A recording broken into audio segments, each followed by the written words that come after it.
Before we begin, please be advised that this show may contain some adult themes that may not be appropriate for all listeners. Use your discretion. Now, on to our show.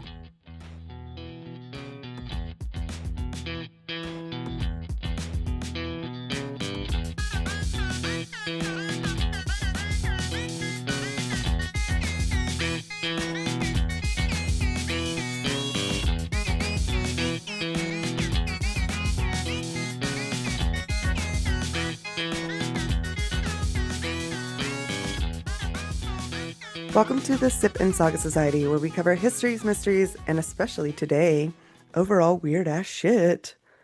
My name is Karina, and I am your host, but also with us today, we have Christina, Randy, Hello. Hey. and Greg. Hey, I am so excited for everyone to be here today. This is a super special episode because, one, this is our Halloween episode. And Greg will be educating us on witches and quote unquote from many text messages, demon ticks. So this is your warning now. I don't know what is coming. So if you are easily triggered, I cannot help you. I don't know what's coming, but I will put it in the notes if it is something especially big that might be a little scary. Yeah, I don't know what's happening, but I'm here and I'm excited. And I'm also excited because this is one of the first episodes where like I am not talking as much, which is phenomenal because I was super sick and now I'm here. But before we get to that, we have to be very properly hydrated. Vitamin C. So Randy, what are you sipping? I am a beverage girl tonight. I have my trusty Dr. Pepper. I stopped because I was craving it last time and I got a pumpkin spice chai latte Those with, are so good. yeah, with extra pumpkin because that's how I like it. And then I've got a cold water, Health. just to keep me going and making sure that I, take ample bathroom breaks. That is the trio, though. That would be my trio too of Yep. drinks, honestly. Yep. Greg, what are you sipping? I have a stout, but you said to be festive, so it's the Scary Pecan Pie from a brewery, Oh, and the picture, the can art's pretty cool. But it Oh, is send a me a picture, I was Greg. gonna say yeah, that is so yeah, I'll cool. send you a picture. So it's from Fort Worth, Texas. It's a stout with pecans, marshmallow, graham cracker flavoring, sea salt, brown sugar, and lactose. Do Wait, you get really? all of those Is it notes? good? Yeah. It's very good. Yeah. You get kind of like, I don't know, s'moresy kind of It's Yeah. vibe from it. milky. It's got lactose in it. Huh. And it's 10%. Greg, So, you're just you I need that. yeah, When I go visit, that's what we're drinking. absolutely. I'm requesting it now. Oh, Seasonal, so that's probably important. that's why I'm requesting it now, so he is prepared. Yeah, I'll have to buy some and just save it. Yeah, exactly. Put Yeah. it in I'm the back of the preparing fridge. now. It's like, do it. That's what I said. Did I not? Did I stutter? Oh, okay, y'all. Let me let you know what I'm sipping today. I felt like the scariest thing for Oh, me yeah. is to like make big life changes. No, Yes, I Randy. totally didn't mean to interrupt you. I forgot we were recording. Keep going. Mm, Well, and oh, now that I've already interrupted you, I'm going to say it. Um, okay. my one of the suggestions that my aunt said that we didn't have, she wanted to know what you were drinking, that protein soda that you Mm-hmm. had that last episode, and I was like, I really have no idea what it was. And she's like, well, I'll where's the picture of it? And so I'm saying this because I think we should put our beverages with ratings on on the website so that people can keep track of that because they actually asked. I didn't think that they would ask about it, and they actually asked. So I will literally send you a picture of it. thank you. And I was gonna make it a mug Monday because people were curious, and I think it's fun. I think it's one of the things that like because I don't have a ton of like interaction on my posts, and I'm like, No one cares. But now I'm like, no, I'm gonna start texting Randy every single one of them so that your aunt is up to date. My aunt was very like wanted, but she's on that like protein, like she puts protein in her coffee, she puts protein Evan drank it and he liked like it. everywhere. Hmm. Anyway, Okay, I promise I'm gonna mute myself. you're fine. But yes, I did say, theme spooky season. And to me, the spookiest thing is making big life changes. And I am trying to drink less alcohol because it hurts my joints. But I really like wine. And I went to Sprouts and the non-alcoholic um, sparkling white wine was $4 instead of like $32, which I think is dumb. I'm like, Evan was like, is that just grape juice? And I'm like, no, it's like wine. And then they take all the alcohol out of it. But yes, essentially, yes. So this is the Libby brand non-alcoholic wine, and it's actually really good, but I really got it because I like the bottle. It has this cute little like, hold on, like, boop, Oh, and it has a lid for, and so it's just, now look at it, it's all fizzy and I've ruined it now, but Reusable though. I it, love isn't it yeah, you can fascinating? reseal it. And I was like, oh, I can keep using this bottle. As a woman with ADHD, I collect jars. I have two margarita mix jars that I keep water in my fridge, like as my backup water, because they're beautiful. Like they're beautiful. I took the label off. I was like, these jars are beautiful. So I kept them. I don't know, As you should. with the tariffs and Yeah. everything, I'm like, my hoarding tendencies are like, we do not know when we will have jars again. Like I have there's balance, y'all. There's balance. But anyway, Christina, what are you sipping? So I am not very festive, so I'm sorry, you guys. But I'm pregnant, just so you guys know. So baby You're wanted just throwing a that out there, yeah, I'm just Christina. putting that out. Baby wanted a Dr. Pepper with sweet cream and coconut. So that's what I got. These were the demands. These were the demands.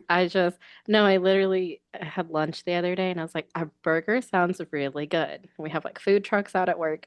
I go and I get a burger and fries, and this whole time I'm just eating fries. And I'm like, I want the burger. I want the burger. And I ate all of my fries and then I was full. And I was like, well, I wanted the burger, but somebody had other plans. So, yeah, that was my unfortunate lunch for that day. I But just love that this is an education. This is where you're educating Christina because you're the only one that's ever been pregnant on this Oh my on God. this group. So I'm like, tell whoa, how the turntables. I'm like, I had no idea that you could have like it feels like the host. I don't know. Yeah, yeah. We're gonna be talking about Stephanie Meyer. We're talking, it feels like the host. It is horror season, Randy. And that is You know, that was spot on. Yeah. That was no, spot on. Christina. I've read the host. That's uncomfortable now. Uh, anyway, well, yeah. I feel like we did learn about each other just a little bit along the way. Hmm. Okay, now it's time for Randy. What are you talking about this week? Because I forgot Ooh, already. I am talking about Native mysticism. Oh, Hmm. oh Okay. yes. I'm so excited. Okay. Having like deja vu right now, but okay, here we go. Tonight's overall topic is simple, supernatural connection. I want us to explore that a bit, but from a perspective you might not get to hear that often. Native American mysticism. In the book Magic, a History, Chris Gosden outlines the three great strands of belief: religion, science, and magic. He discusses the human need to understand external influences working upon their lives and posits that are three strands that are in direct competition with one another for perspective. I can't say that I entirely disagree with this idea. As Greg's going to talk about later, religious zealots caused quite the stir with their witch trials. Scientific communities often scoff at the idea of a god or gods without any of the necessary proof to back it up. God might as well be Bigfoot. And magic, well, magic is deeply primal and relies upon universal forces to act. However, for me, this is a very westernized approach to the world. For many natives, these strands are intertwined in life's weave. If you believe in a god, then it is simply a part of the great mystery. Everything is made of the great mystery. There are different patterns. Oh, sorry. I scrolled too quickly. There are different terms across the nations, but the idea that everything in the universe is connected and sacred is pervasive. I'm going to ask you for the rest of my time for you to try and suspend your current belief system, whichever one it is. As we learn together, I don't want you to try to work to put this in the terms that you know. Like saying, oh, that sounds like the Holy Spirit in Christianity. Or natives use psychedelics in their rituals. This is probably a side effect of that. That last one particularly annoys me, but I'm going to just say it again. Suspend your disbelief. Thank you. The next thing I will address. I keep saying Native nations. It is a fallacy to believe that all Indigenous people groups across this land have an identical belief system.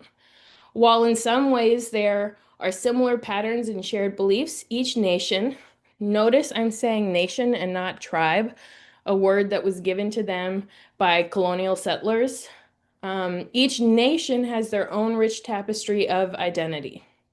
I'm going to be making some generalized statements here, but they don't necessarily reflect upon any individual nation in totality. Okay, here comes the good part. Let's start at the beginning. Natives in general are very spiritual people. Their stories of creation are unique, but often begin with a vast water-filled world. According to the Cherokee, the animals and birds who would inhabit the land lived in the sky originally, watching and waiting for the world to dry. They would send a scout down to find dry land, but often came back unable to do so. To fix this, they sent down the small water beetle. That beetle dove into the waters and brought up land to the surface to dry. He brought more and more and more as the others watched from the sky until the grandfather buzzard came down and used his mighty wings to create the mountains and valleys in the dirt. Once this was done, all the beings from the sky came down and settled the earth. The animals then asked the grandfather spirit for light, and the sun was brought to them. According to the people of the Lakota Nation and many others, a sky woman fell to a watery world below, and the animals of that world took pity upon her. They shared the burden of keeping her afloat until they could find a long-term solution. It was decided that the turtle's back would be the best option to expand and house the sky woman, as well as all future inhabitants of dry land. This land is now known as North America, but many natives still refer to it as Turtle Island. There are obviously more details, but stories like this one are passed from generation to generation. For many natives, magic, religion, and science go hand in hand. Magic and religion are often things science hasn't been able to explain and may never be able to. Because it is still humans applying the science, it is possible that the great mystery is simply beyond our comprehension and is something to live alongside of, not explain. However, that doesn't mean we can't commune with the universe. After all, if we are all the great mystery, we have a direct connection. Many native nations believe in a higher power referred to as the Great Spirit. Some groups use this interchangeably with the Great Mystery, but for today we will discuss the nuance. The Great Mystery is an all-encompassing collective, okay? It is everything. While the Great Spirit is the force of creation that animates and lives inside all things brought together by the great mystery. Does that make sense? I'm gonna actually ask because I just want to make sure you guys are I feel like it makes sense to okay. me. Okay, I just wanted to make sure because it was a little confusing to try and parse those two out. Okay. At the center of our connection lies the drum. In Cherokee, this word is a huli. Native groups have been using the beats of their drums to commune with the universe for centuries. The ceremonies and rituals of the drum are varied and expansive, so much so that some universities like Berkeley offer semester-long courses to learn the significance and songs of the drum. For natives, it is believed that there is a beating rhythm, a heart, a spirit within the drum itself. The living spirits of the tree and animal used to make that drum remain and are visited each time the drum is used. During this time, the drum can speak to the drummer with the voices of the spirits as the drummer's own voice is lifted. A red hoop singer, Joaquin Rojas, said this of the cultural importance. When we're hitting that drum, we're making the heart beat. When we're singing, we're lifting prayers, positive thoughts, and our energy to who needs it. Long before we ever had Western medicine, our music and our dance is what healed our people, kept us well, and got us through hard times. Feeling the beating of the drum connects us to the totality of the Great Spirit. It connects us to the Mother Earth. It acknowledges that within us, that is us, and is also everything else. It is magic and religion, a science we can't comprehend. The drum is not an ancient relic, but rather an object from a living culture that persists even still. It is not surprising then that Indigenous peoples feel so closely connected to Mother Earth and her inhabitants. One thing I would like to address before moving on to the next section, though, is that many drum keepers who inherit the sacred drum for ceremonial use are men. While this isn't true across all nations, it's not for the reason that you're thinking. It's believed that women already have the beating of the Mother Earth inside them, and that the Great Spirit is closest to them with the second beating of heart of a baby inside them. Men are farther removed from this and thus rely upon the drum for communion. I'd like to do an aside now on the healing effects of drumming. An integral part of care, medicine men utilize spirit drums as a powerful tool for both spiritual and physical healing. Medicine men are yet another mystical aspect of Native belief systems merging the three strands of belief. And I know you're probably thinking, Randi, that sounds a lot more interesting. Not that I don't love this, but medicine men sound a lot more spooky for the season. I'm hoping not to disappoint you and that Greg will have a bit of native shaman energy in his portion. Maybe, Greg. Oh yeah, But definitely. but right now I'll go back to the vibrations of drumming. In many cultures around the world, sound therapy and chanting have been used for healing for centuries. This is particularly This is a particularly interesting point for me when you think about how modern, and I'm air quoting here, modern science and medicine is rediscovering the truth in these ancient holistic healing practices. If we look at bees and cats, we can see that emerging studies show something interesting. Some studies show that a cat's purr is at a frequency to speed up healing, lower blood pressure, and relieve stress. Cats have been known to lay with other cats or owners when they are sick to provide assistance and care. Sound healing or vibroacoustic. Can you hear them? No, I Oh, couldn't. you can't hear the dogs barking? Oh, excellent. I couldn't. Nope. Going. This is fascinating, by the way, Okay. Randi. I'm enthralled. I feel like I'm so grateful for your explanation on like Native mysticism, like mostly because I think that a lot of us come from very Christian forward areas, and that's the only real like creation myth that we really get. And I think this way's, I mean, I've been on my own looking to more indigenous practices journey. So I, I'm sorry, I told Evan to bring me a sandwich, and I'm like, this is when you bring me the sandwich. Thanks, Ev. Anyway, but like, I think that most of us don't really get even the option to learn Hmm. about indigenous practices or about like what even the beliefs are. I think Hmm. you just kind of take what is given to you at face value because it's like, what else do I know? But I am super grateful for you just like bringing it up and just informing all of us because I think most of us are not Mm. aware of a lot of indigenous practices for the Yeah. most part. I love that it's almost like a story. Like whenever you're like all your disbeliefs, like put them aside. And like as you were reading, like how certain nations, you know, Hmm. how and the things came about for them.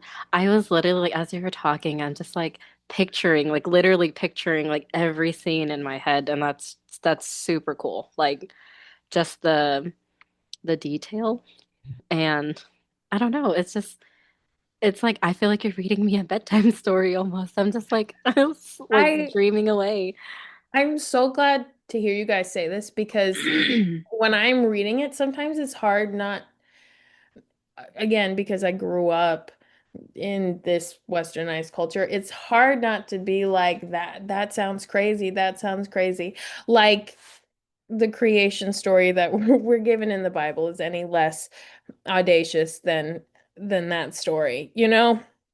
But it's still, it's really hard, especially when, and I'm going to talk about this later, but especially when you think about like the assimilation of the natives and the complete cultural erasure that happened through the government. It's kind of heartbreaking to me that I have such a struggle with that and not just identifying with it immediately. I have a comment and a book recommendation because of course I have a book recommendation. So my comment was like when you're talking about the connection through the drumming to everyone, kind of reminded me of I think that they're trying to convey a similar thing in that movie Sinners. If anyone saw that, the vampire movie with the music, it was really cool. Like we went and saw it in the theaters, and it was just like I think one of the best parts of the movie, and just sort of explaining how like. African people were connected, across time and space through the music when they're dancing in the barn and everything. I thought was really, really cool. Um, my book recommendation was, and this is like academic but not. There's a guy named Brian Rice who's written a book called The Rotinnonshoni. I could send that to you, Karina. But what it is it's the Iroquoian oral history that they recite periodically at I can't remember the name in Iroquoian, but like the periodic gatherings where someone who's called a Royaner, which is like the person who recites the oral history, gives. And so he got permission through this like cultural program at one of the Canadian universities where he did his PhD as part of his field work to go and like observe and listen as an outsider, which was, not normal, but like cool. And he worked with a couple of Royaners, including a really like renowned one within the Iroquois today, who I think passed like while he wrote the book, to sort of translate that into English and tell it in kind of like a modern telling that they were happy with. So it tells the creation all the way through the creation of the clans and also the Gaiweo, Hiawatha's like way of peace and everything, which is really cool. It's like a big part of just Iroquoian history that is written in English in a way that's like accessible to anybody who reads English now that didn't really exist before. I also, what I love about that, if I'm understanding your explanation correctly, Greg, how many of these documents were translated by white people into English? You know what I mean? They like completely Randy, why took did you have to their bring own that up? liberties. I I know, could but have I'm just been saying like, I love that that is them making their history written. Do you know what I mean? Like it's not I really love that aspect of it. It's very readable. Like I've given it to students before. I've assigned parts of it to my undergrads, and then also we read the entire thing in a grad seminar one time, and everyone really liked it because it's not a traditional history book. It reads like a novel. I mean, it's a story, and it's told in that same way, which My is favorite really way to get cool. history. Yes. Yeah. Okay, I'm gonna go back. Okay. Okay. Sound healing or vibroacoustic healing has been studied more with bees. The frequency that bees buzz at has been shown to calm the nervous system and has effects similar to sound baths. Just as recently as June this year, the periodical Communications Biology released groundbreaking research out of Kyoto suggesting that at the cellular level, audible sound can impact gene expression and biology. A study done in 2018 focused on drum-assisted recovery therapy for Native Americans. Unsurprisingly to you, I'm sure, but the results suggested that drums may be beneficial in treating substance use problems amongst natives. There's a lot more that I could speculate there, but I'm just going to move on. Okay. Perhaps most interestingly is the acknowledgement of the vibration of the universe.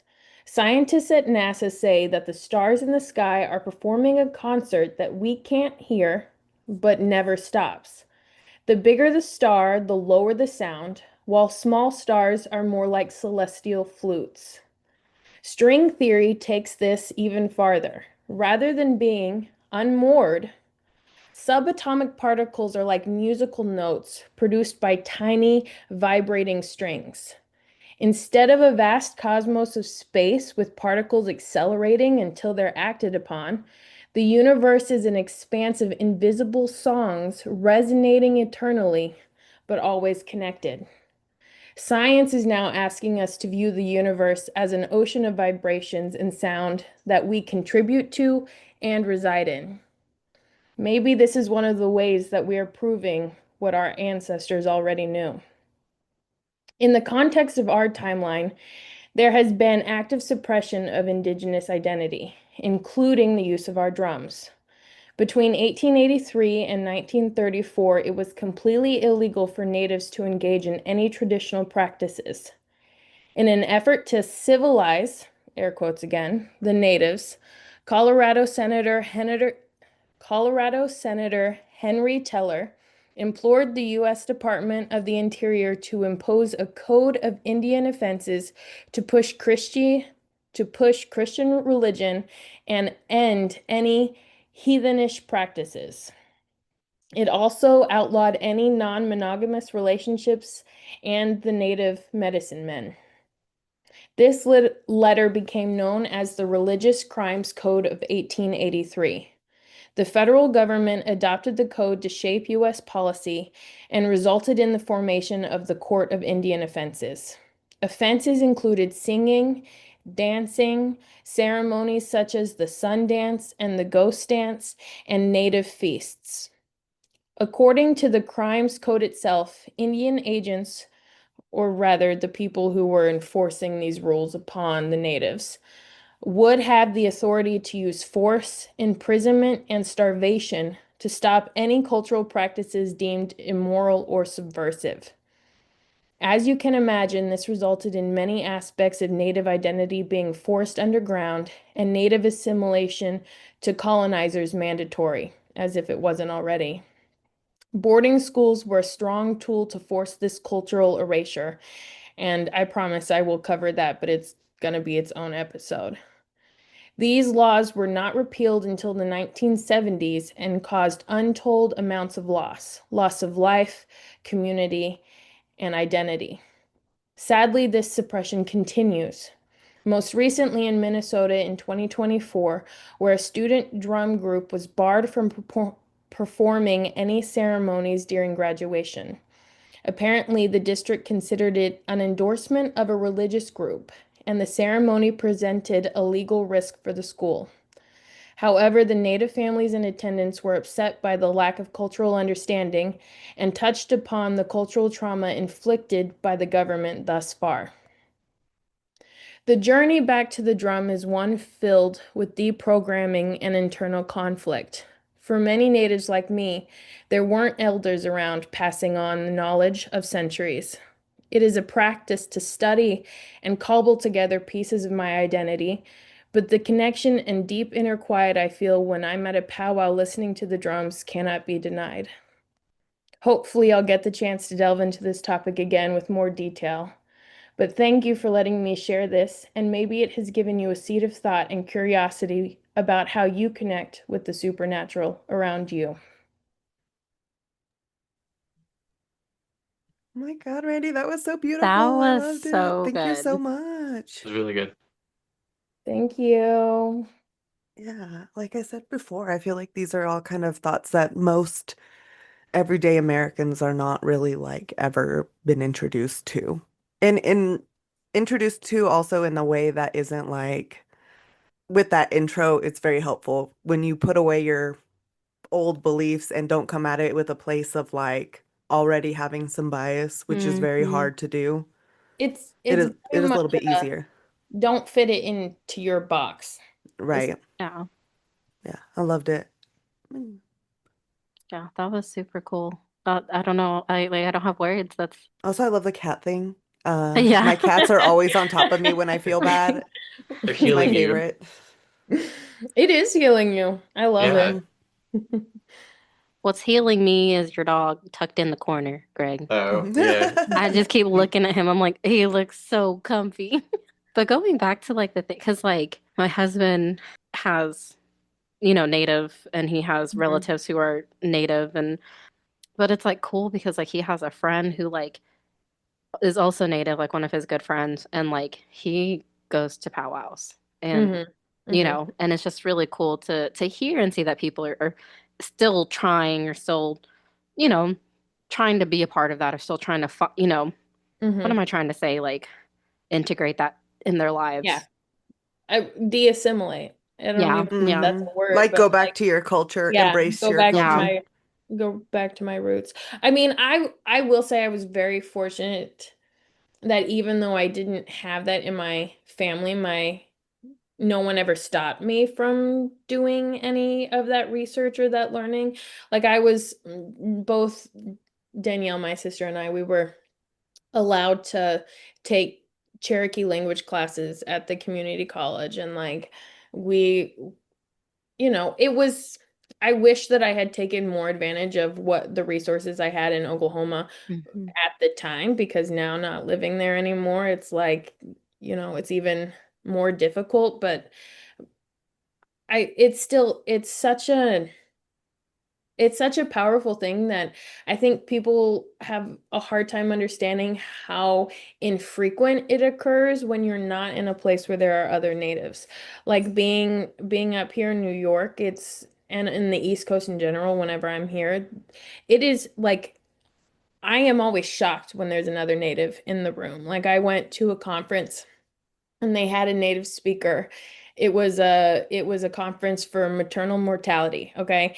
And maternal mortality for Native Americans is worse in some locations than it is for Black moms, right? So the maternal mortality crisis is really, really bad for Black and Brown, but especially bad for Natives and Black women, okay? So she's giving this speech.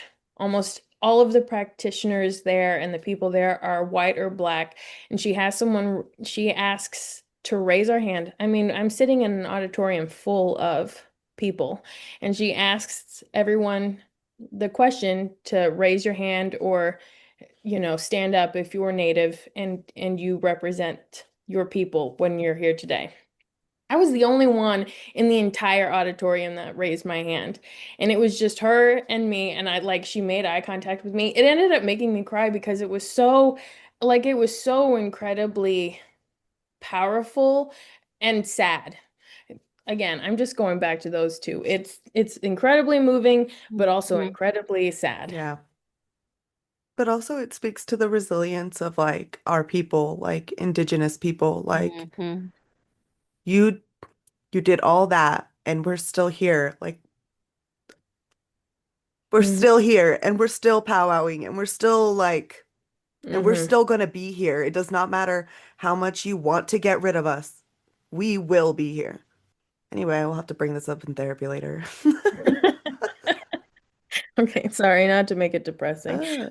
No, but it's one, I mean, that's the, like, is that not the thing? Is that not that is the thing. That Yeah, is the the thing in the resilience. room. Hmm. Well, that point's often made in the region that I study, because New England's like my area of specialization as a professor, and the Puritans waged this war against the Pequot in the 1630s, and exterminate them with scare quotes and everything. And so you look at the maps that colonists produce and everything, and like they're on there prior to that point, and then they take them off, and they claim to have like exterminated them and gotten rid of them. But that's not true. I mean, the fact that there are still Pequots today, you know, uh, it's just another one of those lies of colonization and imperialism that poof, we did it, we exterminated them, when they didn't, they're still here and their numbers are growing. That actually reminds me of a book that I read for a book club.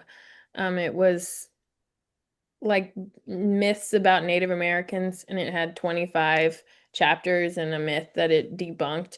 And the very first chapter was there are no Native Americans left. I was like, did people need a chapter to to know that we're still around? I don't understand. They do. Unfortunately, They yeah. do. I've met people before and I am not surprised by that. It's like Anyway, those now that people Randy's that made don't us, believe that Arkansas is a state. I still get that. I is still get Arkansas that. State Where's Arkansas? I'm like, on a the map. Kansas? You can't see it. Like, you don't own a map. You can't There's a look it up. state above Texas that is it Like, Missouri? Missouri? it No, it's was not Missouri. ridiculous. When I worked in logistics, they'd be like, AR, are you from Arizona? And I'm like, no. I like that nobody or less people know about Arkansas though. Yeah, yeah. You stay out of there. Well, now that Randy's made us laugh, cry, feel every emotion under the sun, Empowered. Yeah. I know. I Everything. feel I just have breakthroughs. A plethora of emotions. Thank you, Evan.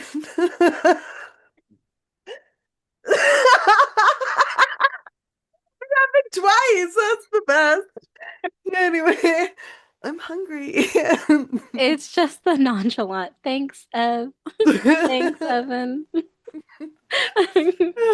Anyway, so Greg, what you talking about? I honestly really Uh, don't know. I just kept getting demon dicks.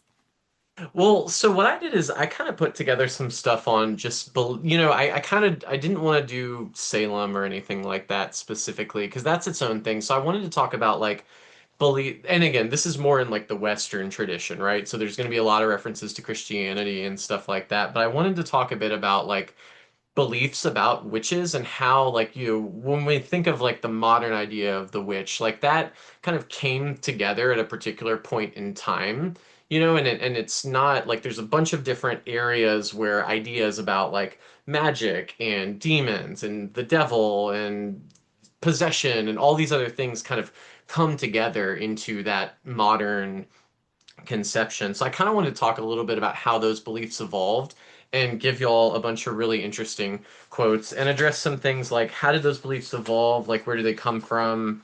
Uh, I could talk a bit about trials in general, but if you want to cut it for the sake of time and stuff, like we can do that. But the other big one is like I think the question that a lot of times I get from students when I teach a class on witchcraft is like, why is it always women? Or like why is it predominantly women? Besides the obvious like, you know, points. And so there's particulars like with the Puritans about like why they think women in particular could be witches. Wait. Is the obvious point patriarchy?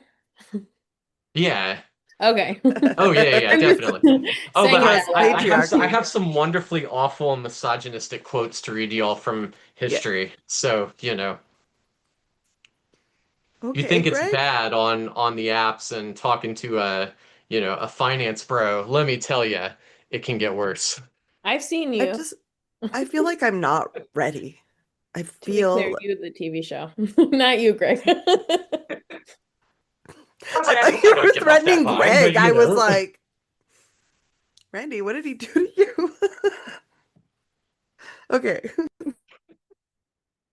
So all that to say also that like it's really easy for me to slip into teacher mode. So please like stop me and be like, "Hey, I want to make a comment or ask a question or anything else," because I can just go on and just treat this like a lecture, which I don't really want to do. Um, but also, yeah, I figured I should also mention like why you might want to listen to anything that I have to say about any of this because background, like you said, get to know you kind of stuff. Uh, Greg, yeah. people listen to me. I have no background. I'm a nurse. Oh, But yeah, Greg is no, I mean actually that's experienced though. Like that's Greg totally knows fine. When I talk things. about like teaching a class, people might be like, "Oh, well, like where are you what are you teaching? Where are you teaching kids witchcraft?" Which I love teaching a class on this because it's always I've literally had students in Arkansas be like, "My parents were hesitant for me to sign up and Not the take this accent, Greg. class." They do. And I always started with like, okay, like this is the list of things that you're gonna need. You're gonna need black candles, you're gonna need a wand, you're gonna need a cauldron, just like just joking with them. But so I And have a then make PhD. soup. And then you like had a whole And then we class make to soup. make That's soup, honestly right? what I have cooked for my students doing like colonial recipes before, so I should actually just tell them to get all these things. It's basically just a soup recipe. Um, but so I teach I don't know, should I say the university in Arkansas or not? Greg, Um I'm not giving people your whole life, but I will be oh yeah, I like, don't I care. I teach mean, at yeah, I'm a easy to university find. in Like, I don't Arkansas. care if anyone doxes me because I stand by everything that I say. But But you don't want them to find you. People are crazy, Greg, they in are this day and crazy. age. Yeah. But yeah, sorry, I was gonna get terrible Anyway, It's, about what that. gets I'll me do is what Greg I was so please. quick. He said, "Do I say it?" And he goes, "Well, I teach here." He said, uh This is so my I did home my address. So I did my PhD at West Virginia University in early American history, and we have to have other teaching fields too. So I did a field in early modern Europe, a field in British imperial history, and a field in the 19th century of the United States. So 1800s through, beginning of 1800 all the way to the Industrial Revolution, progressive period and stuff. So that's what I do. And I teach classes in those areas, but I also do special topics. So I've done a class on witchcraft for a number of years. I'm doing a grad seminar next semester on that. And I also am debuting a class on pirates for my undergrads this year because I wanted to do something cool and interesting. I basically want to come up with the classes that I would want to take as a student. That's kind of like my philosophy for developing classes. So I teach a class on this, and most of the quotes I will also say come from this book that's edited by Brian Levack called the Witchcraft Sourcebook, and it's a collection of primary sources and quote, old documents that deal with witchcraft in a variety of topics. So I use this when I teach, and it's got a lot of really fun and interesting excerpts for people to read. So, the first point I wanted to make is that like a lot of these beliefs aren't just from like the medieval or early modern period, but that they go back to, at least in the West, to the ancient world and to, if we think about streams of thought, like where would beliefs for witchcraft come from? They also come from, the tradition in the Bible, the Jewish texts or the Torah, which becomes the Christian Old Testament and New Testament. And lots of people are familiar with like the prohibitions about witches in Leviticus and Deuteronomy. So there's that verse in Leviticus that says, "Thou shalt not suffer a witch to live," right? Um, but one thing that people forget about, unless you really know your Old Testament and like did Bible memorization and stuff, is that there are actual witches in the Bible. And probably the most famous case is when Saul, the king of Israel, visits the witch at Endor in 1 Samuel 28. Does anyone remember that story from Bible days or know that? I'm gonna be 100% no, and I think that's the first time I've ever even heard of that. Yeah. And "Same. I grew up as a honestly, Greg, Buddhist." Wait, I did you taught really, Christina? Yeah. oh Wait, I yeah, there was need like to do a yeah, whole episode just on that. Okay, side because I am deeply interested in hearing how that you know went. what's terrible? I forgot about that, Christina. Like I've been to your house. We Hmm. Christina and I have been friends since like fifth grade. I have been to her house. I remember there being a whole Buddha and everything. And I just now remembered that, Randy. Like just Hmm. now, when you said I grew up Buddhist, I was like, who? Yeah, I You pissed off a guy in school because he was like, "You're going to hell," and I was like, "I'd have to believe in it to go there."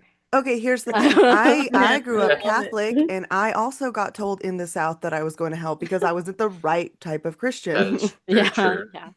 But He's like, that's "So it. how But does I it don't. feel that you're going to hell?" Like he just turned Yeah. around and was like, Oh "Hey, yeah, how do they're you feel not about shy this?" about it at all. But yeah, so I really, and I mean this wholeheartedly. I probably know little to none other than like, things that I've told or people that have told me about the Bible. So this will be very interesting for me. Yeah, so the story is really interesting because Saul's a king and he's got this big battle coming up, right? I mean, I'm going to give you all the TLDR, and he's really worried that he's going to win this battle or if he's going to lose, right? Because he believes God's mad at him, and so he's like, I don't know if I'm going to win this or not. And but he has a problem because he has decreed that all the witches in the kingdom have to be put to death and killed, and so supposedly he's driven all the witches out of the kingdom of Israel. And so so he disguises himself and he finds a witch because there's obviously still a witch somewhere, the witch at Endor, and he goes up and goes to her, and she sees right through him. Like she's basically like, "You're Saul, right? Like I know what's going on. Like should I even like do what you want me to do?" Because he asks like, "Can you find out if I'm going to win or not?" And what she does is she conjures up the prophet Samuel, who was dead at this point and gone, and Samuel basically tells like Saul, like, no, you're gonna lose and it's gonna be your doom and everything like that, right? And he's like, oh, that's not good, and leaves. That's the TLDR. Um, but like this is really interesting because like for Christians later, like in the medieval period and the early modern period, like people are going to point back to this story as proof that one, witches exist, or and later like the debates about this become more evolved. Like, it's not just do they exist, but then later this becomes a question of like, well, does this witch actually have power, or is it the devil working through this person? Did the witch actually raise Samuel? Does the witch have the power to do that? Or was Saul deluded? Was he tricked? Was he, sort of, did the devil use magic to confuse him or just trick him and pretend to raise Samuel? So yeah, it's like a foundational thing that uh, Christians are going to draw on throughout, like from the ancient world on, that sort of validates the belief that witches are real, that they have these powers, and that they can do different things. Yeah, I mean, that's where I got my powers. So that makes sense to Definitely, me. the witch at Endor. No, that Um, was when you said her name, I was like, "Oh shit." That's where I remember when I got my powers. All I hear is white people being scared of indigenous people again. No, that's the th Like, that's okay, all that's I'm hearing. history. Well, and that's what I was thinking too. Although I, that's I a was big like, they jump just kept because people making in the things Bible are up. not necessarily white. That's a Well, they got, oh yeah, there's a lot of there's brown a lot people of in that brown. area. A lot of brown. Contrary to the photos of Jesus everywhere, there's a lot of brown. Uh, okay, go on, Greg. I had a comment, but I lost it. No, yeah, that's no, what no, it you're was. good. No, that's what it was. That I feel like they found out about her, and it's that thing where like when you're in English class and like they're like, what does this sentence mean? The curtains were yellow, and it's like the author was like, the curtains were yellow, and they're like, no, they meant something, and that's what they were doing with the Bible. The Bible was like, hey, the sky is blue, and they were like, the witch got the powers from the devil, and we know she did. Like, is that not it? Like, it's just random people. Like, well, I heard they got them from the devil, and that makes sense. He works through us in mysterious ways.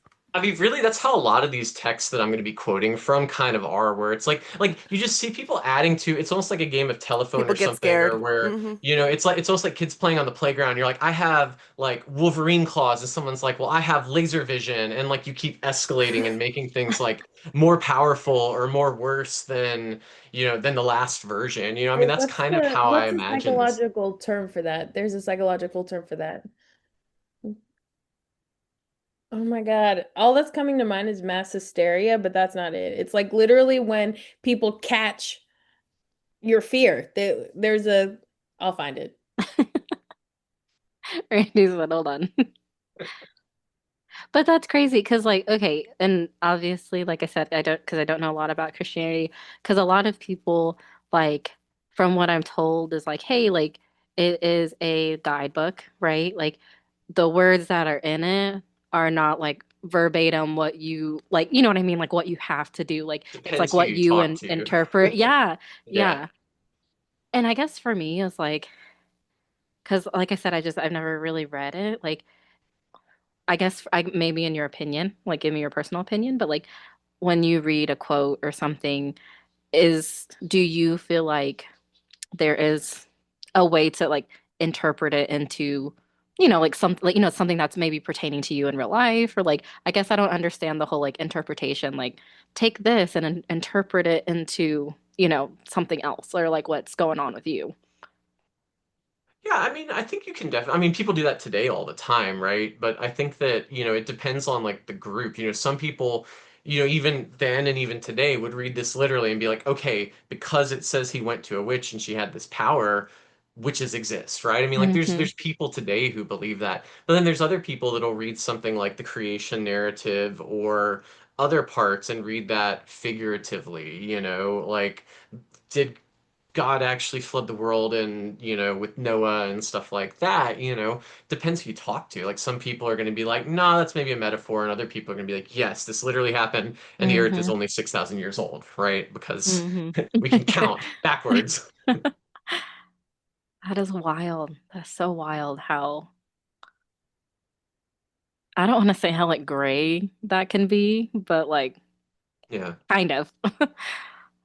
But like when we're talking about people from these different periods, like in the ancient world and the early modern world or the medieval world, Randy's point was really good about how, like the whole like sort of stepping outside of your beliefs or disbeliefs and, just sort of accepting what people say for what it is kind of what you have to do, really for any period in history because they thought differently than us. Like in the ancient Hmm. world, magic's all around them in the Western tradition. Like going back to the Greeks and Romans, like people wear amulets that are supposed to protect them from misfortune that have some sort of magical power. They get love potions made to try to make someone fall in love with them. Like that's love magic is super common in the ancient world.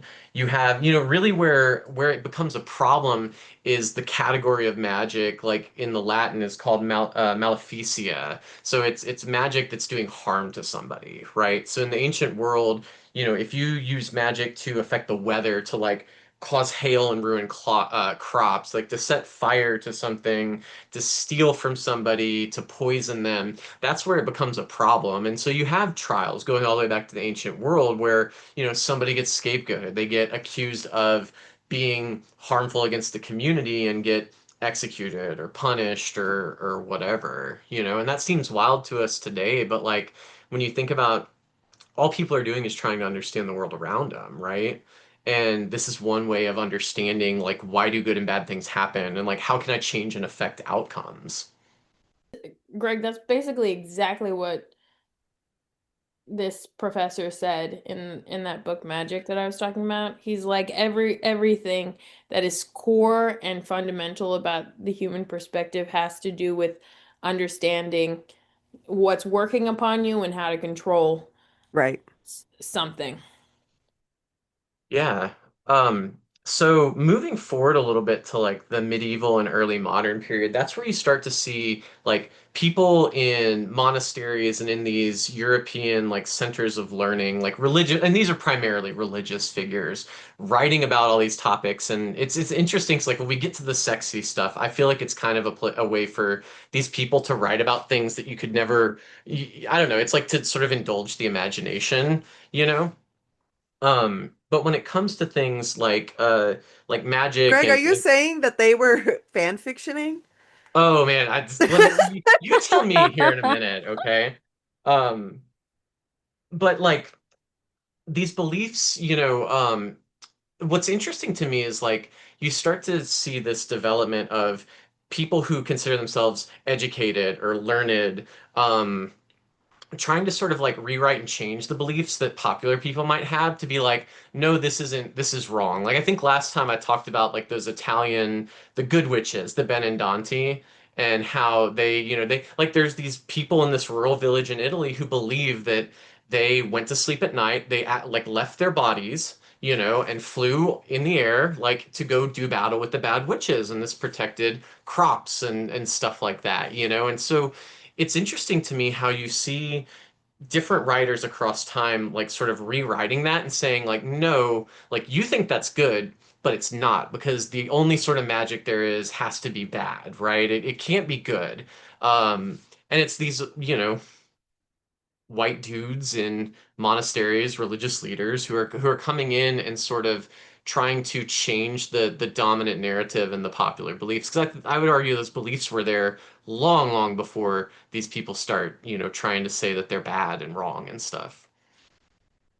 When you say leave their bodies, like astral projection, kind I of, like they, or like, yeah.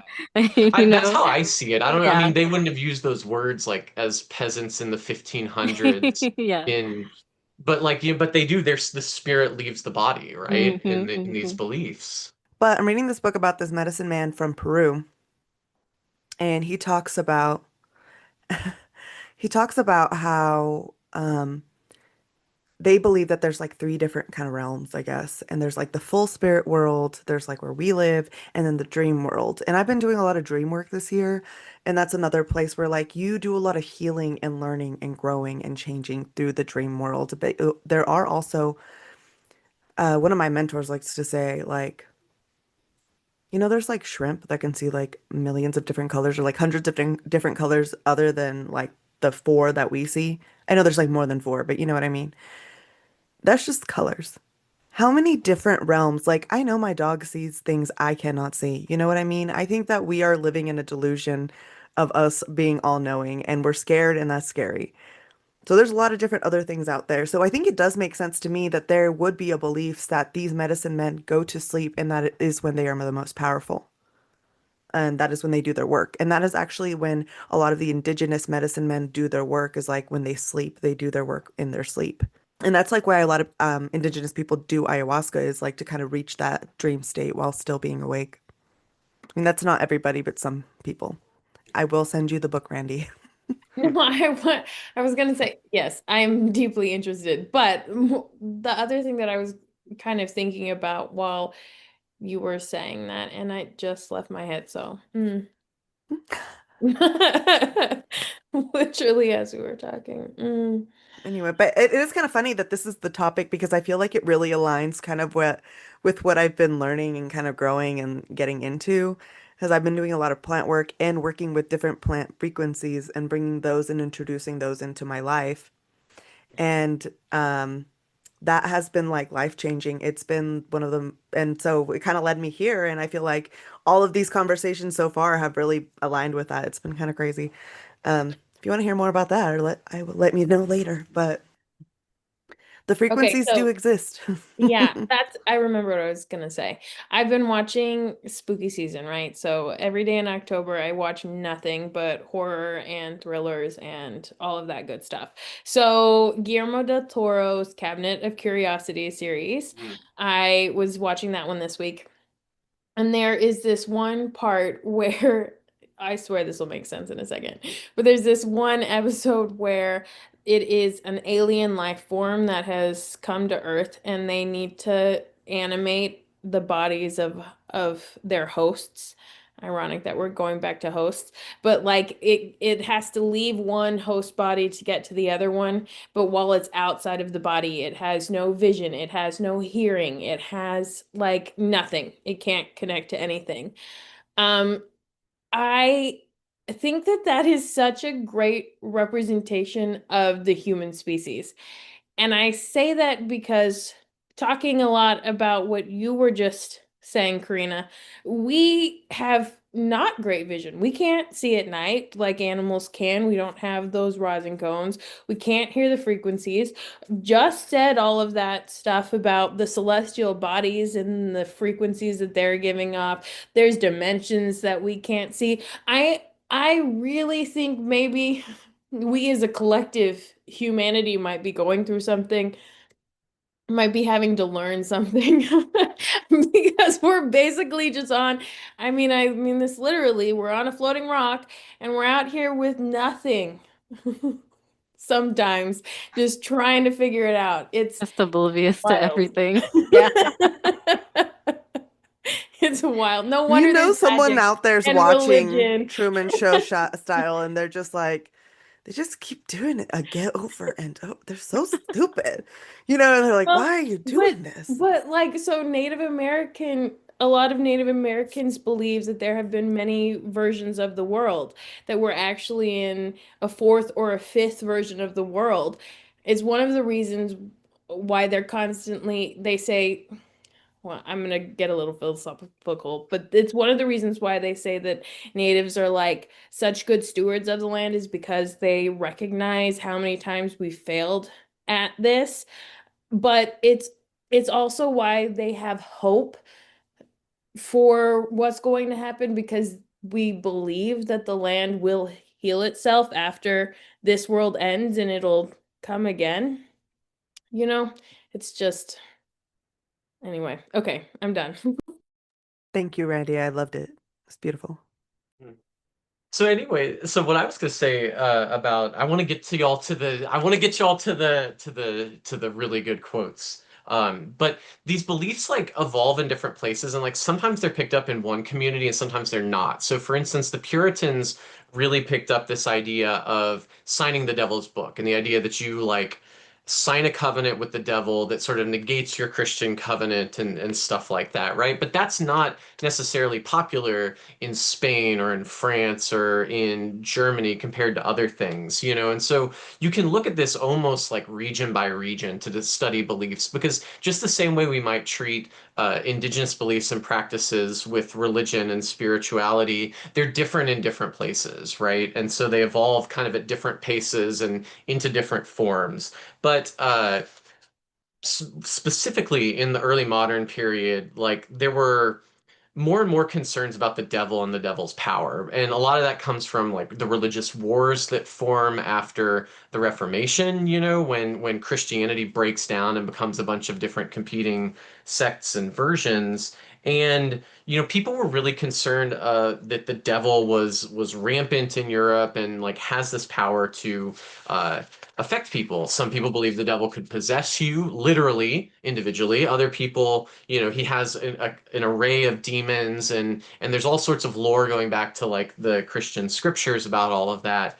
But writing about witches, I think, lets people indulge some of the most, fantastical things about the devil and his minions. And the devil himself's often associated with transgressive behavior. So when people imagine, like, what sort of rituals would the devil have you do? They're often like an inversion of Christian rituals. So, for instance, a lot of these texts will mention like kissing the devil's backside because, it's kind of like, getting a blessing or like kissing the priest or like even going back to early Christian tradition, this whole idea of like the kiss of fellowship that you see in the New Testament. Well, obviously, you're not kissing each other on the cheek. Like the devil's going to make you kiss his buttocks, right? Because it's a way to invert and pollute and change these rituals. And so I've got some quotes for you about just some of the things that come up with the devil and sex, because a lot of these sources just seem to veer into that when people are writing about the power of the devil and his demons. So one of these comes from the Malleus Maleficarum, which is translates to the Hammer of Witches. This was written presumably by a guy named Heinrich Kramer, who was German in the late 1400s. And this essentially was one of these early big like treatises on demons and witches and magic that gets translated into a bunch of different languages, and everyone builds on it. So it's a really foundational document.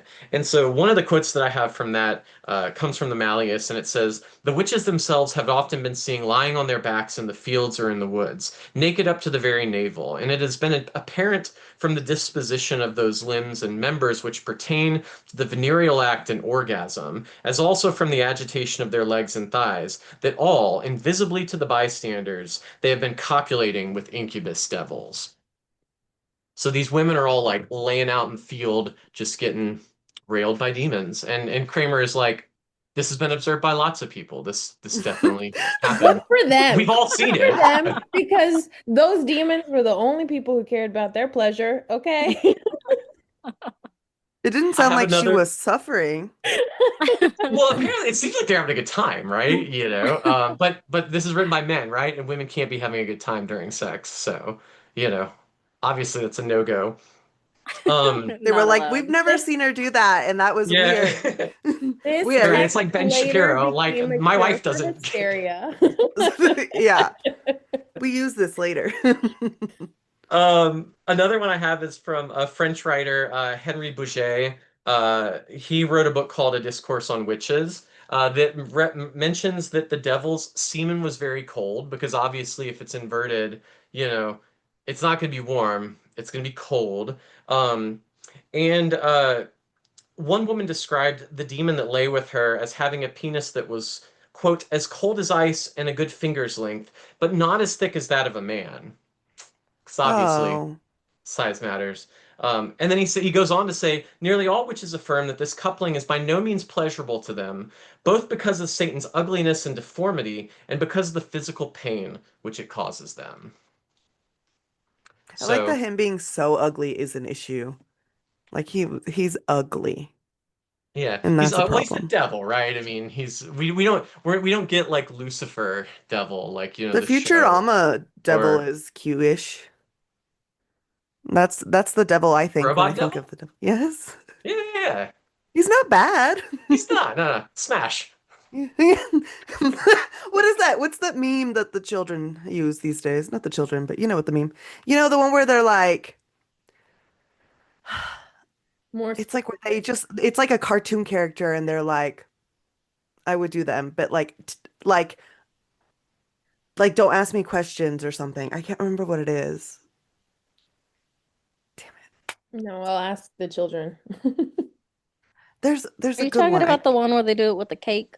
Like they have a cake and they have the character on the toothpick? Oh, the hear me out cake? Is Yes, that this no, one? Hear yes, me the hear out? me out. Hear That's me the one. out. Wow, That's thank you for that translation, Christina. Okay, oh, thank Randy. God. There's an adult in the room. The hear me out cake, of Here course. we are. Christina, you know the cake. Oh. The cake. That's the Oh only my one that you God. know. I I'm know what I'm basically thinking a of. toddler Christina understands and nobody else does. Oh my God. I'm just Maybe glad that Easton Emilio. is not saying all the terms right now, all the words that kids be Oh using. yeah. I'd be so lost. I'm not cool. I don't understand them. When I worked in the hospital, I was always like, I don't know what you're saying to me. Yeah, yeah, I have no idea.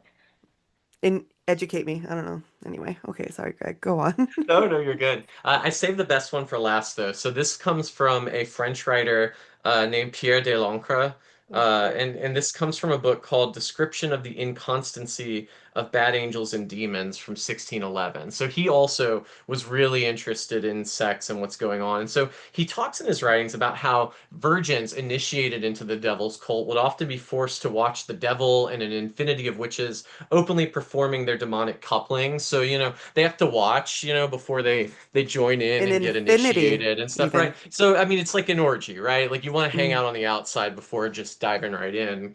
Um, but it gets worse Do because he you, says I don't know. Greg? Are you a go-getter or not, right? Like Get that's the what it lay comes of the down to. land, Karina. Come on. Give me a second. Let me look first. Do I want to You get gotta in get the that? right angle. Gotta Just come put in your at the right goggles on angle. and just dive right in, like Goggles, um even. Okay. well, so anyways, so it gets worse though, because much of the sex that he describes is incest, and it's committed every night with their fathers, brothers, and others closer, even in the presence of their husbands. Why So, did you not start with that? So well, we no, no, no. knew the Well, because he goes on, because In context. the the virgins are presence first of their introduced to this, husband. and then it's like the No. horror grows because it's not just that everyone's having sex, but there's all sorts of incest going I on, don't like right? that. But then he That saves is he later on he Oh, he starts saves talking it. about he starts talking about the devil later on, right? Oh. And he says, and this is my favorite quote. I love talking about this with my students because it's hilarious. It says, "His custom is to have sexual relations with the beautiful women from the front and the ugly ones from behind. And he also takes more pleasure in sodomy than in the most regulated and the most natural voluptuousness." So basically, Satan likes to hit the back door. He don't care who you Because are. He'll just hit. opposite. Could you imagine? Like, you're telling me I gotta kiss your butt, but I gotta give you mine? Well, the It's real the question though is humanity. like, you know, does he want to face you or not, right? Yeah. I was in I the would be orgy and so he wouldn't look salty. at me Yeah, he Yeah. wouldn't look at me. It really did a blow to my self-esteem. I would be so turn around. I'd be like, Chrissy, turn I around. see. Yeah. I would be so offended. Me? What? And you look like that. Okay. Okay. Okay. I see Yeah. you. And you don't look like Ugly. Lucifer So from the TV ugly. show Mm. with your cold semen. Oh, why did you have to bring it up again? Oh. But I That think the is funniest thing though wild. is just to imagine Imagine during it's cold. it's cold. Fuck. But also, like, I just like imagine these guys are sitting down writing and they're just like, they're writing this down, right? Just having to be like, what do I write next? Like, what was his semen like? Obviously it What was do I cold. write next? What do I write next, right? This is So fan I've fiction. written at This a is time. fan That's gonna be a fiction. sticker. But I also like, I don't know, I hate to say that there's probably some like, Hmm. repression with some of these guys and all sorts of like things going on. Like, we really can't psychoanalyze people from the past like effectively, I don't think. Like it's hard to like try to get into their minds, but I'm in my mind and I literally cannot understand it. So that's fair. how is it even possible, Yeah. But another thing that comes up a lot of times is like why women, right? So like when you look at like witch hunts in general, right? The throughout time, like it's not just women, right? At least in the European tradition, there's a lot of places where men are accused of witchcraft, although they're less likely to be. Um, and especially in the large witch hunts, the academic term that scholars like to use now is chain reaction witch hunts instead of panic or you know uh using sensational language, because a lot of times this was carried out over years. It wasn't like everyone was like, witches, and just killed everybody, right? But that we call them chain reaction because oftentimes like people are tortured, they're forced to confess, and then they name five other people, and then those people confess, and they name five other people each, and so this just mushrooms outward. But women, those times often it flattens out if you look at the numbers, and it's about equal, like men and women in Germany and some of these other places.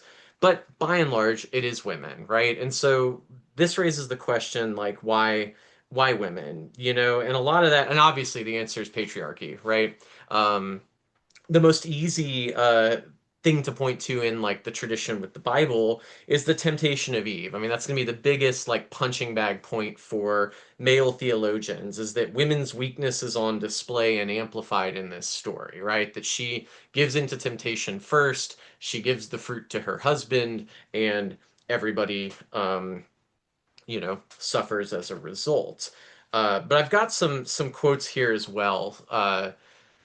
About women in particular. So in the Malleus Maleficarium, Kramer at one point cites Ecclesiasticus 25, which is a text from the Apocrypha. So it's from it's Ecclesiasticus. So it's not Ecclesiastes, but it's one of those books that the Protestants took out of the Bible. Um, and he quotes this saying, "There is no head above the head of a serpent, and there is no head above the wrath of a woman. I had rather dwell with a lion and a dragon than to keep house with a wicked woman." Right? So obviously, there's nothing worse than a woman, according to Ecclesiasticus. And it goes on, because he goes on and cites an early Christian father and theologian, Saint John Chrysostom. And this quote I think is a really good one. He says, "What else is a woman but a foe to friendship, an inescapable punishment, a necessary evil, a natural temptation, a desirable calamity, a domestic danger, a delectable detriment, an evil of nature, painted with fair colors." What a hater. I know, No, I right? was like, no, I am What I a am a hater. lot of those things. Yeah, go, Yeah, Greg. yeah. Ah, I can't quite tell if it's like jealousy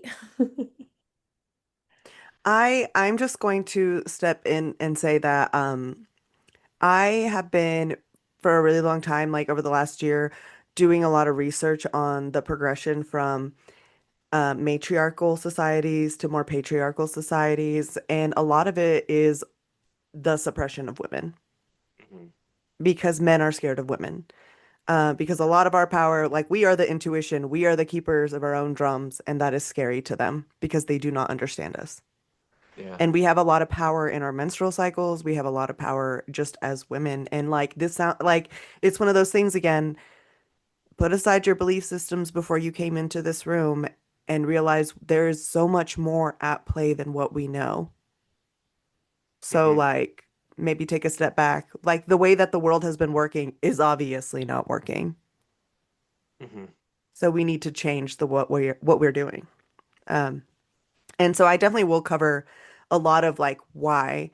But I think a lot of it does come to the suppression of women, the suppression of any powerful person that we want to control. Like that's pretty much it. Yeah. Well, and also And like women are when you look at scary. like the women that are accused too, and that actually feeds into another point is that if we look at like the types of women that are often accused, they're often older, wise women, so they might have some sort of a practice, a tradition of herbal medicine and magic and stuff. And so that's great if I give you a potion and it helps, but then if something bad happens, you can turn it around and blame me, right? And a lot of these women and other women who are accused are often, at least in the English tradition and throughout Europe, midwives too, which I think is really important because, they're there at that moment where like men are let kicked out of the room, right? Like this is until really the 1800s with the rise of professional medicine, which that's a really interesting topic too. Women are the predominant people who carry out childbirth, right? And that can be incredibly dangerous for these women because if you have a string of bad births that don't go well or children who die, it's very easy for the community's opinion to arc against you and all of a sudden there's suspicion that, you're a witch because oh yeah, that person lost a kid and that person lost a kid. And you got mad at him and looked at him weird, and now the kid died. Exactly. And that's the other thing is that during this time, they didn't understand germs. They didn't understand like what was going on. They thought humors were everything, and it was easy for people to die all the time. So, I mean, I feel like it'd be pretty quick to be like upset and living in your grief and think about, oh, what could have caused this? Yeah. She looked at me funny right before my grandma died, so I wonder who it was. Hmm. That's the logic. Oh yeah. Well, and like so there I had another quote from the Malleus because he talks about how he goes on to talk about how he says women are naturally more impressionable and more ready to receive the influence of a disembodied spirit. And so he's writing in the 1400s in Germany, but the Puritans pick up this idea that like basically everyone has a feminine soul, which is really interesting in Christianity. There's some weird, interesting gender stuff with the soul that we could talk about because the Moravians in Germany have some really weird, I fucking weird do. I beliefs. do want to talk about this at some point. Just Yeah, put that yeah. on the list, Karina. But so everyone has a feminine soul, right? And there's a lot of like verses like, that describe like Christ as the bridegroom and the church as the bride. And there's a lot of languages that refers to the soul as feminine, even in the Bible. And for many Europeans' belief, and especially for the Puritans, your body is that first line of defense to protect the soul. And they of course believe, men are stronger than women and, all that kind of stuff. And masculinity confers strength, femininity is weakness because everything has to be a binary. And so, so the devil has an easier time of getting to women in this line of belief and this logic because their bodies are more easily penetrable. And in fact, when you think about sex and stuff like that, women are receiving the men. In fact, throughout, again, we're talking about no medical history, or no medical knowledge like today. For a long time in European history, women are just the receptacle, right? It's the man just like deposits the fully formed child because they don't understand like gametes and zygotes or anything like that. Um, I did. I am glad that you clarified that, Greg, because I was about to say, actually, everything is very active. Like the egg is not passive at all. It can decide what sperm gets into it. Like there's a lot biologically that Hmm. really, really goes against that belief system. No, I love that. I love that belief system. Well, that's the thing that I learned was when I first started researching it was that for a long time, people just thought like women just spontaneously got pregnant. Hmm. We don't know where it came from. And then when they discovered that like the man has to put it in, that's when they were like, "Ooh, we matter. We are important." But So that is one of the things that one of the beliefs that like the man basically puts the little tiny person in the woman and then the woman just holds it till yeah. it grows. And then he I comes out. Yeah. So, actually, Jonathan Edwards, the theologian, if you've ever read like Sinners in the Hands of an Angry God, in English class and stuff like that, like we're all just, being hung on a string over the lake of fire and all that stuff. He's a New England minister from Northampton writing so as late as like the 1740s or 50s, he's writing a scientific text, a scientific religious text, trying to understand or explain how, like, if Christ existed from the beginning, he had and was fully human, he had to have been in Adam, right? Like if it's a fully formed person that men pass down. So the idea is that it's almost like a game of like relay race or something, that like how this immaculate ovum, like this fully formed being, was passed generation to generation through these different bodies to be delivered into Mary at that particular time, which is really weird and crazy to us today. But like he was trying to understand, based on his idea at the time and his religious beliefs, how could Christ be fully human and fully divine, but and present from the beginning, because he had to have been in his line of thinking.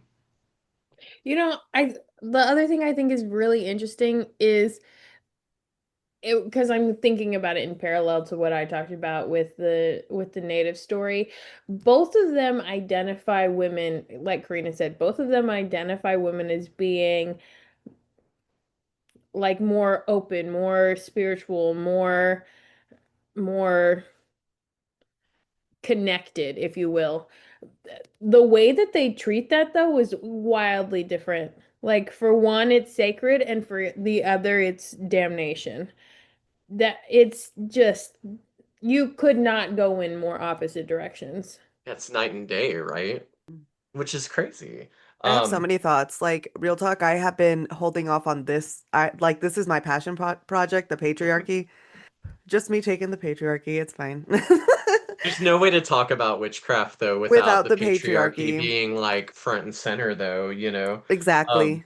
It really is fascinating how, like, I mean, kind of like how I was literally I listened to this podcast and like the two guys are talking about like, do you remember when we lived in a world before like people like fact checked you or like they, like went to the internet to see like how truthful what you were saying and kind of like what you were saying. These guys were like, what else can we write? And people were just like, yeah, I believe it. You know what I mean? And then, like, whenever you were like, they laid in the field and did whatever because they seen it, and I was just like, it literally made me think of that guy. He's like, I've seen it. Like, I was like, and, but it's crazy because, like, back then people really did. Like, they were just like, oh, like, it was something new.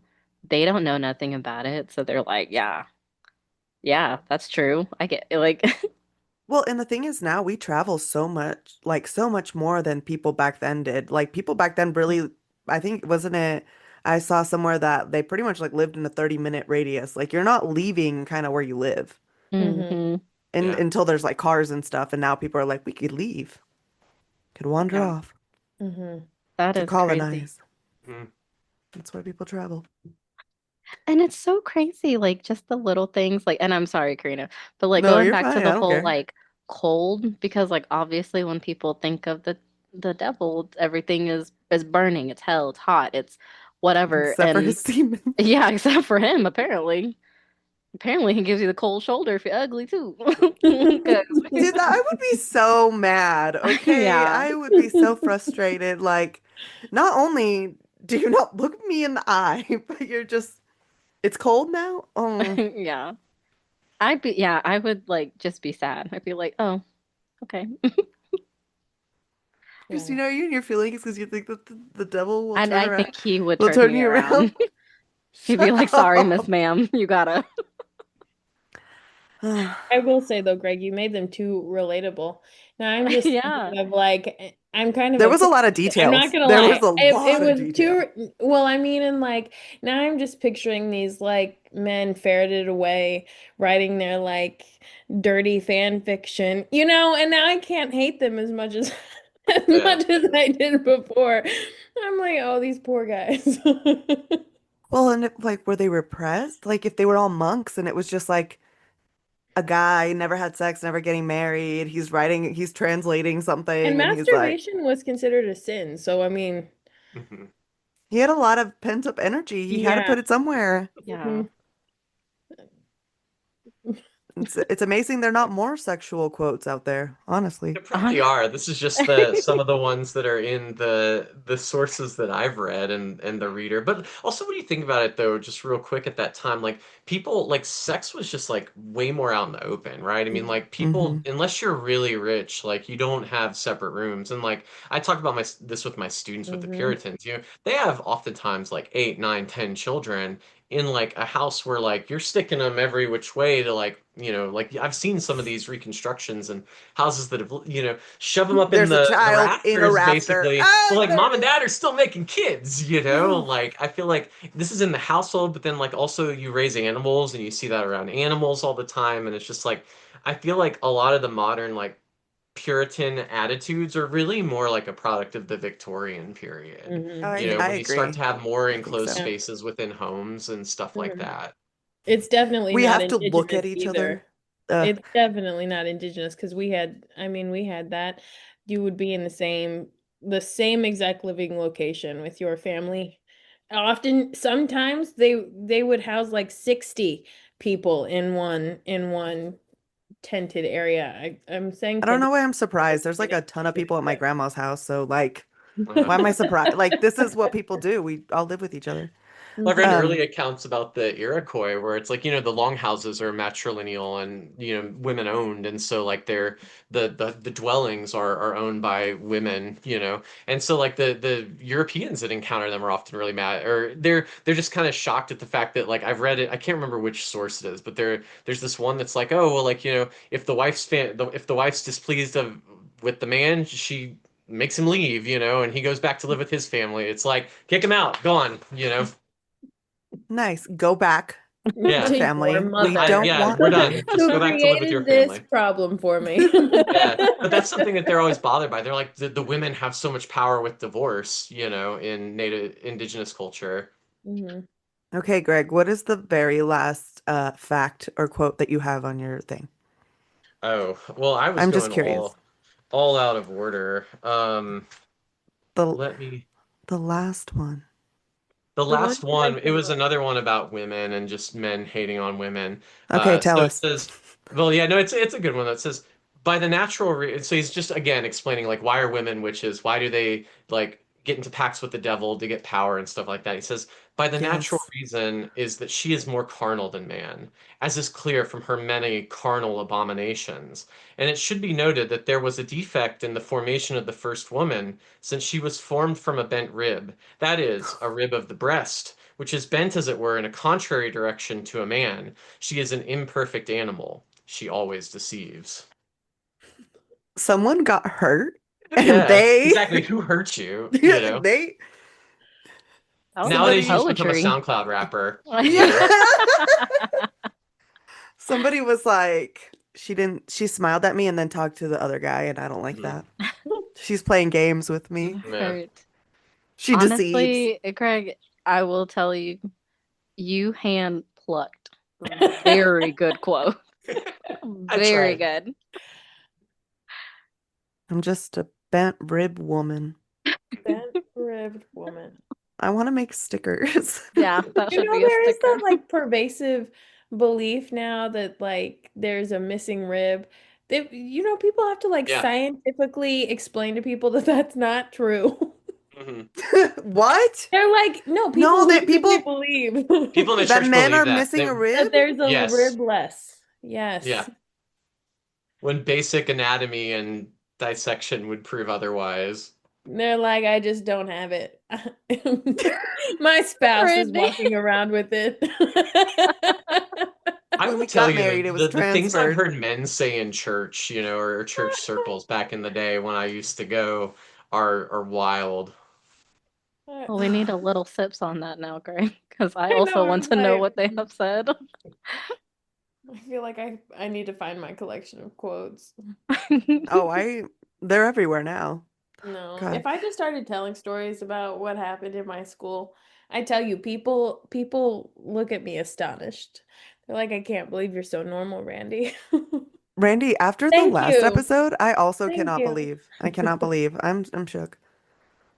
I'm like, you're doing great, Randy. Wow, Thanks. phenomenal. You're I've doing only seen great. goldfish die. I've only been told that AIDS was because black people fucked monkeys. Oh my God. That was at a school assembly. At an assembly? Stop. A school assembly.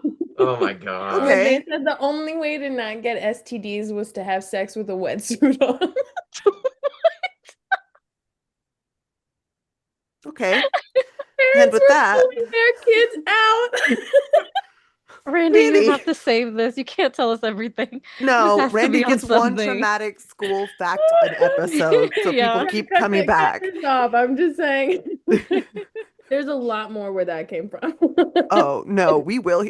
Oh, I have one, but I can save it for another time. As No, a Greg, now teacher, you you hear all brought it sorts of stuff. up. No, What? No, I want to Go no, hear. now we ahead. have to Oh, hear Go okay. it. ahead. So this is as a teacher, right? I was teaching ninth graders in Texas like 15 Okay, years ago at this point.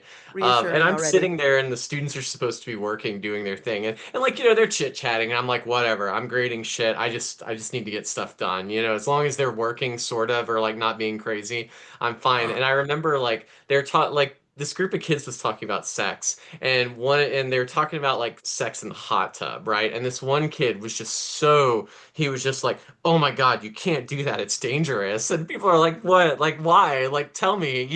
He was like, well, you can like push too much water up into her and she'll explode. Like a pump. Imagine being an adult, like you're trying to do stuff at your desk, and I'm like trying not to die laughing. Oh my gosh. Oh my god. Oh my I'm god, that's glad that I'm listening adorable. to the experts about these matters now. So Also, avoid hot also tubs. though, low key, good for that kid for being so concerned about his partner. But he You was like, cannot oh do no, that no, to no, her. this actually happens. You're gonna hurt her. You're gonna kill You're her. gonna kill her.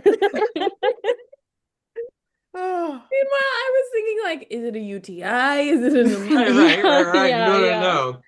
Explosion. Huh. Well, Yeah. now that we're all traumatized, thank you for joining us on another episode of Sip and Saga Society. If you enjoyed today's episode and would like to support our historical endeavors, please visit our website at sipandsaga.online, where we also have merch that I keep making because every single time I say sticker, I'm going to make a sticker. So thank you so much for listening, but bye-bye now. Bye. Bye.